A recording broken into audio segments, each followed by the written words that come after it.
ശ്രീരാമ രാമ രാമ ശ്രീരാമചന്ദ്ര ജയ. ശ്രീരാമ രാമ രാമ ശ്രീരാമഭദ്ര ജയ. രാമായണത്തിന് 6 അധ്യായങ്ങളുണ്ട്. അതായത് കാണ്ഡങ്ങൾ: ബാലകാണ്ഡം, അയോധ്യാകാണ്ഡം, ആരണ്യകാണ്ഡം, കിഷ്കിന്ധാകാണ്ഡം, സുന്ദരകാണ്ഡം, യുദ്ധകാണ്ഡം എന്നിവയാണവ. ശ്രീരാമദേവൻ്റെ തത്വമുപദേശിച്ചു തരണമെന്ന് ശ്രീപാർവതി തൻ്റെ പ്രാണനാഥനായ ഭഗവാൻ ശ്രീപരമേശ്വരനോട് അപേക്ഷിക്കുന്നു. ഈ അപേക്ഷ കേട്ട് മന്ദഹാസത്തോടുകൂടി ഭഗവാൻ കഥ പറയുവാൻ ആരംഭിക്കുന്നു. ഭൂമിദേവി വളരെ ദുഃഖിതയാണ്. കാരണം രാക്ഷസന്മാരുടെ ഭാരം താങ്ങാൻ പറ്റാത്തതു തന്നെ. ഭൂമിദേവി ഒരു പശുവിൻ്റെ രൂപത്തിൽ ദേവന്മാരെയും താപസന്മാരെയും കൂട്ടിക്കൊണ്ട് ബ്രഹ്മദേവൻ്റെ സവിധത്തിൽ എത്തുന്നു. തൻ്റെ സങ്കടമെല്ലാം ഉണർത്തിക്കുന്നു. ചിന്താധീനനായ ബ്രഹ്മദേവൻ ശിവഭഗവാനെയും മറ്റു ദേവഗണത്തെയും ഭൂമിദേവിയെയും കൂട്ടി നേരെ വിഷ്ണുലോകത്തിൽ എത്തിച്ചേർന്നു. കാരണം ഭഗവാൻ വിഷ്ണുവിനു മാത്രമേ ഇതിനൊരു പരിഹാരം ഉണ്ടാക്കാൻ പറ്റുകയുള്ളൂ എന്ന് അദ്ദേഹത്തിന് മനസ്സിലായിരുന്നു. അവിടെ ദേവർഷിമാർക്കൊപ്പം എല്ലാവരും ഭക്തിപൂർവം പുരുഷ സൂക്തം ചൊല്ലി മഹാവിഷ്ണുവിനെ സ്തുതിച്ചു.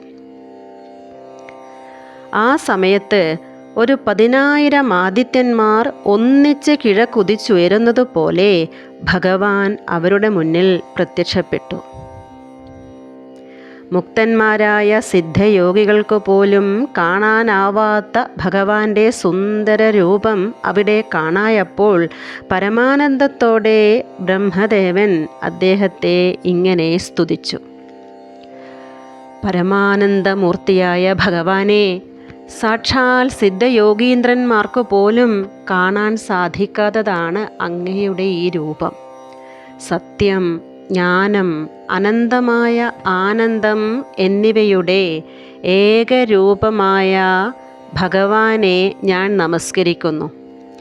ഈ ലോകത്തെ മുഴുവൻ സൃഷ്ടിച്ചു രക്ഷിച്ച് സംഹരിച്ചിടുന്ന ഭഗവാനെ, അങ്ങേക്ക് നമസ്കാരം. സ്വാധ്യായം, ദാനം, തപസ്, യജ്ഞം മുതലായ കർമ്മങ്ങൾ കൊണ്ടൊന്നും ഒരാൾക്കും മുക്തി കിട്ടുകയില്ല.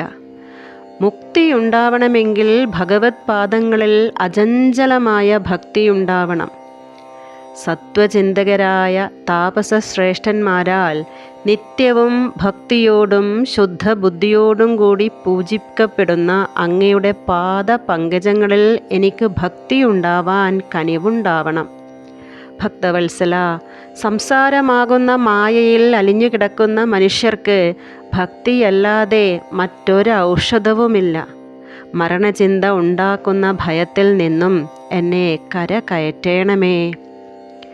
മരണം ആസന്നമാകുമ്പോൾ അങ്ങയുടെ പാദകമലങ്ങളെ സ്മരിക്കുവാൻ ഇടവരുത്തേണമേ. ലക്ഷ്മീ വല്ലഭ, ആനന്ദസ്വരൂപ, നാരായണ ജയ ജയ. ശരണം ദേവ രമാരമണധരാപദേ, പരമാനന്ദമൂർത്തേ ഭഗവൻ ജയ ജയ. പരമപരമാത്മൻ പരബ്രഹ്മാഖ്യ ജയ. പരചിന്മയ പരാപര പത്മാക്ഷ ജയ. വരദ നാരായണ വൈകുണ്ഠ ജയ ജയ. ബ്രഹ്മദേവൻ്റെ ഇങ്ങനെയുള്ള സ്തുതികൾ കേട്ടപ്പോൾ പ്രസന്നവദനനായ വിഷ്ണുദേവൻ മന്ദഹാസത്തോടുകൂടെ ചോദിച്ചു: എല്ലാവരും ഒരുമിച്ച് എന്നെ കാണുവാൻ വേണ്ടി തിടുക്കപ്പെട്ട് ഇവിടെ എത്തുവാൻ എന്താണ് കാരണം? അപ്പോൾ ബ്രഹ്മദേവൻ പറഞ്ഞു: അങ്ങേക്കറിയാത്തതായി ഈ പ്രപഞ്ചത്തിൽ ഒന്നും തന്നെയില്ല. എങ്കിലും അങ്ങയോട് ലോകത്തിൻ്റെ സങ്കടം ഉണർത്തിക്കുവാനുണ്ട്. പൗലസ്ത്യപുത്രനായ രാവണൻ 3 ലോകങ്ങളും അവനു കിട്ടിയ വരബലത്താൽ നശിപ്പിച്ചുകൊണ്ടിരിക്കുന്നു. ലോകപാലകരെയെല്ലാം ആട്ടിയോടിച്ച് ലോകമാകെ അവൻ്റെ കാൽക്കീഴിലാക്കിയിരിക്കുന്നു. ഇന്ദ്രനെ യുദ്ധത്തിൽ തോൽപ്പിച്ച് ഇന്ദ്രലോകവും പിടിച്ചടക്കി. യാഗാദി കർമ്മങ്ങളെയെല്ലാം നിരോധിക്കുകയും യോഗീന്ദ്രന്മാരായ മഹർഷിമാരെ ഭക്ഷിക്കുകയും ചെയ്യുന്നു. അവരുടെ ധർമ്മപത്നിമാരെയൊക്കെ പിടിച്ചു കൊണ്ടുപോകുന്നു. ധർമ്മവും മര്യാദയുമൊക്കെ ഭൂമിയിൽ നിന്നും അപ്രത്യക്ഷമായിരിക്കുന്നു. രാവണൻ നേടിയിട്ടുള്ള വരം ഒരു മനുഷ്യനിൽ നിന്നും മാത്രമേ തനിക്ക് മരണമുണ്ടാവൂ എന്നതാണ്. അതുകൊണ്ട് അങ്ങു തന്നെ മനുഷ്യനായി പിറന്ന് രാവണനെ കൊല്ലുമാറാകണം ദയാനിധേ.